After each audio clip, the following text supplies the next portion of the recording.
பிறப்பதற்கு பூர்வம் இருந்த பசுக்கள் கொடுக்கக்கூடிய பால் தயிராவதும், தயிரிலிருந்து வெண்ணெய் எடுப்பதும், வெண்ணெயை காய்ச்சி அது நெய்யாவதும் வழக்கம். எல்லா குழந்தைகளுக்கும் கிருஷ்ணருக்கு முன்னாடி பிறந்தவாள்லாம் பாலை பார்த்திருக்கா, தயிரை பார்த்திருக்கா, வெண்ணெயை பார்த்திருக்கா, நெய்யை பார்த்திருக்கா.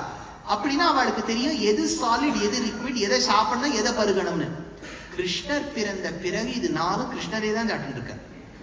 அதனால அவர் காலகட்டத்தில் இருந்த ஏனைய குழந்தைகளுக்கு நெய் அப்படிங்கறத கேள்விதான் பட்டிருக்கா, பார்த்ததே இல்லை.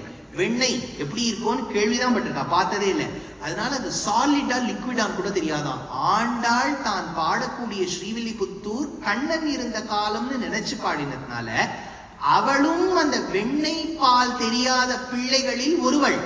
அதனால அவளுக்கு தெரியாதான் பால் பருகோம்னு, அதனாலதான் பால் உண்ணோம்னு விட்டாடும் அப்படின்னு வியாக்கியாத்தா பெரியவாச்சான் பிள்ளை வியாக்கியானம் பண்ணார். சரி, இப்ப என்னன்னா இந்த வெண்ணெயை திருட வேண்டும்ங்கிறத நான் சொன்னேன். நம்மாத்து தளிக நமக்கு பிடிக்காது, புறத்தியாளாத்து தான் பிடிக்கும். உடனே கிருஷ்ணன் தன்னுடைய பந்துக்களை கூட்டிக் கொண்டு பானையை எடுத்து பானையில் இருக்கக்கூடிய வெண்ணெயை திருடி தான் பருகி அந்த பானையை உடைச்சுட்டு வர போயிடுவார். இது சாதாரணப்பட்டவரே இல்லை.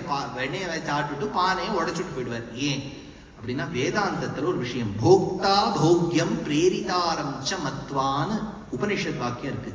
போக்தா, போக்யம், பிரேரிதா மூணு இருக்கு. போக்தா எவன் புஜிக்கிறானோ, போக்யம் எது புஜிக்கப்படுகின்றதோ, பிரேரிதா எவன் போக்தாவை போக்யத்தை பருகுமாறு பிரேரித்தம் பண்றானோ. ஞாபகம் வச்சுக்கோ.